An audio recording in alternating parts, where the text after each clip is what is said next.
চরিত্রটাই এরকম, একটা ফাউল একটা চরিত্র। মানে আমার দেখা সবচেয়ে ওর্স চরিত্র হলো বোরহান। আচ্ছা, যে কথায় কথায় গালি দিত, ঠিক আছে, এটা হলো ওর চরিত্র। এর মানে এই না যে গালিকে আমি খুব ইন্টেনশনালি প্রমোট করার চেষ্টা করছি। এটা আপনি যে ইন্টেলিজেন্স থেকে বললেন, আপনার মানে কি বলবো এটাকে, ইমোশনাল ইন্টেলিজেন্স যেটা বলে, সেটা তো আপনার আছে, কিন্তু আপনার একজন দর্শক যে অজপাড়াগায়ে বসে দেখছে, যে বোরহান চরিত্রকে প্রচন্ড ভাবে পছন্দ করে, সে যে আপনাকে কপি করে আপনার মতন করে বলবে না, এটা আপনি জানেন? সে আমাকে কপি না করুক, এটা আমি রিকোয়েস্ট করি। মানে হয়তো আমাকে কপি করুক, কিন্তু বোরহানকে কপি না করুক। বোরহানকে সে চরিত্র হিসেবে নিক, এবং সে এখন দেখেন এখানেও আবার একটু তাত্ত্বিক কথা বলতে হবে, পার্সপেক্টিভ। সে কি এটা এন্টারটেইন হওয়ার জন্য নিচ্ছে নাকি শিক্ষা হিসাবে নিচ্ছে, এটা হলো বিষয়।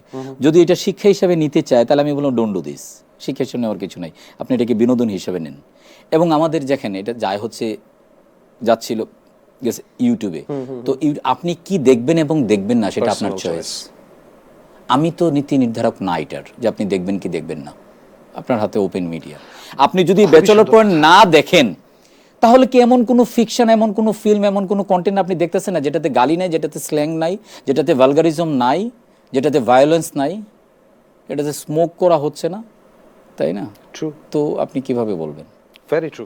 আসলে খুব সুন্দর একটা কথা বের হয়ে আসলো এগুলো নিয়ে কথা বলতে বলতে। It's your personal choice. আপনার যদি দেখে খারাপ লেগে থাকে, বুঝবেন যে আপনি দেখেছেন, দেখে আপনার কাছে খারাপ লেগেছে বলে আপনি বলেছেন, কিন্তু আপনি যে দেখেছেন এটা সম্পূর্ণ আপনার নিজের ব্যাপার। যে আপনি কোন জিনিসটা দেখবেন, কোন জিনিসটা আপনি কিভাবে নেবেন, এটা সম্পূর্ণ আপনার ব্যাপার। কিছু নৈতিকতা কিন্তু আমরা আসলে মেনটেন করি। ফর এক্সাম্পল, আমরা সবাই জানি আমরা বাথরুমে গিয়ে কি করি, কিন্তু দরজা থাকে, দরজা লাগানো থাকে, তাই না? সো এরকম কিছু জায়গায় দরজা লাগানো থাকা প্রয়োজন। যাই হোক, এর পরের ইয়াতে যাই। এই যে ব্যাচেলার পয়েন্টে শুটিং করতে, আমরা তো ব্যাচেলার পয়েন্টের 2টা পর্ব দিয়ে দেখলে আমরাই হাসতে হাসতে শেষ হয়ে যেতাম, যেগুলো কি হইতেছে। আপনারা কেমনে শুটিং করতেন ওই সময়? সব ভজঘট হয়ে যেত? না, আমাদের শুটিং এর সময় ফান হইতো।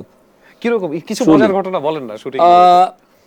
ইট doesn't have to be only bachelor point ভাইজান। না না, সব প্রোডাকশনই হয়। যেমন আমার সাথে যেটা ঘটতো, যে